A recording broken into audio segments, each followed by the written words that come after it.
2026 আমি ইয়াৰ প্ৰত্যুত্তৰ দিম।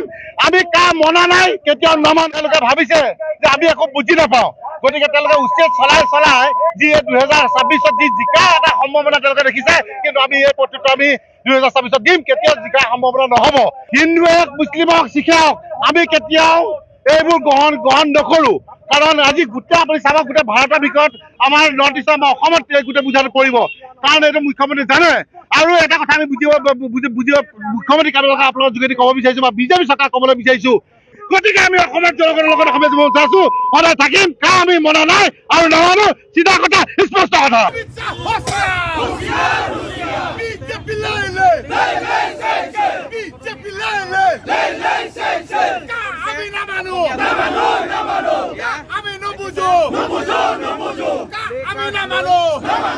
মন্দিৰে আহি অসমত টেটু ফালি চিঞৰিছিলে যে 16 মে হলে তুলি টোপোলা বান্ধিব বুলি বিদেশী। আজি নৰেন্দ্ৰ মোদী ক'ত হেৰাল? আজি কাৰ বৰপিয়া পাই দিছে অসমত বিদেশী? আজি হিমন্ত বিশ্ব শৰ্মাই শিক্ষা ল'ব লাগিছিলে।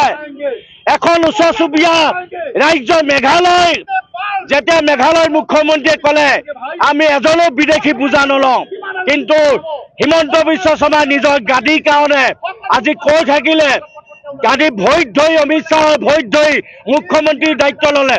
লোৱাৰ পিছত কিন্তু বিদেশী বুজা লৈছে। ৰাজসাহায্য পোৱা এজন কেবিনেট মন্ত্ৰী জয়ন্ত বল্লভ বৰুৱাই কৈছে যে বিদেশী হিন্দু হ'লে তেওঁলোকে বোলে সংস্থাপন দিম। আৰে আমি ক'ব বিচাৰিছো, তোমাৰ কিমান জ্ঞান আছে? তোমাৰ অসমৰ কাৰণে কি স্বাভিমান আছে? আৰু সেইজন জয়ন্ত বল্লভ বৰুৱাক ক'ব বিচাৰিছো, আপোনালোকে য'ত অসমৰ বাহিৰত যদি মাটি কিনি ৰাখিছে তাক বিদেশী সংস্থাপন দিয়ক, কিন্তু অসমত দিয়া নহ'ব।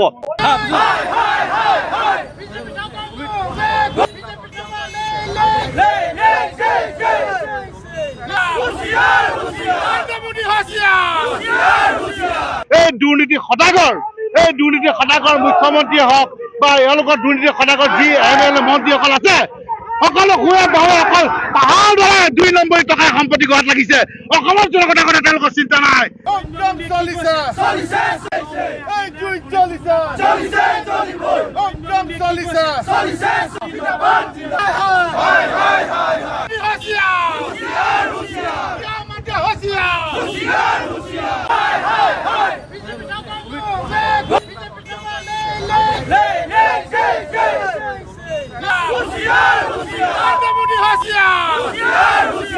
এই দুৰ্নীতি সদাগৰ মুখ্যমন্ত্ৰীয়ে হওক বা এওঁলোকৰ দুৰ্নীতি সদাগৰ যি MLA মন্ত্ৰীসকল আছে, সকলো ঘূৰে বাহুৱে অকল তাহাৰ দৰে 2 নম্বৰী টকাৰ সম্পত্তি ঘৰত লাগিছে।